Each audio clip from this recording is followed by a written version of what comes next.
પૂર્વ કચ્છ પોલીસે ગુનાખોરી સામે કડક કાર્યવાહીના ભાગરૂપે આદિપુર પોલીસે ગળફોડ ચોરીના 2 આરોપીની ધરપકડ કરી છે. પોલીસે તેમની પાસેથી 8,62,000 રૂપિયાનો ચોરીનો મુદ્દામાલ પણ રિકવર કર્યો છે.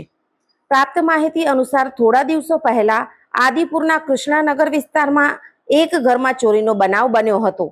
આ ઘટના બાદ આદિપુર પોલીસે ગુનાનો ભેદ ઉકેલવા માટે વિવિધ ટીમો બનાવીને તપાસ શરૂ કરી હતી.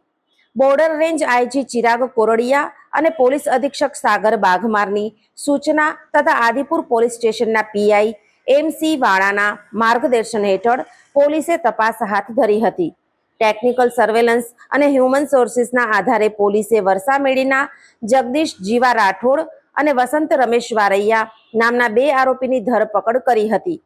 પોલીસે ચોરી થયેલ મુદ્દામાલ જેમાં ઘડિયાળ, મોબાઈલ, લેપટોપ, આઈપેડ અને ચાંદીના દાગીનાનો સમાવેશ થાય છે તે કુલ 8,62,000 રૂપિયાની કિંમતનો મુદ્દામાલ રિકવર કર્યો છે.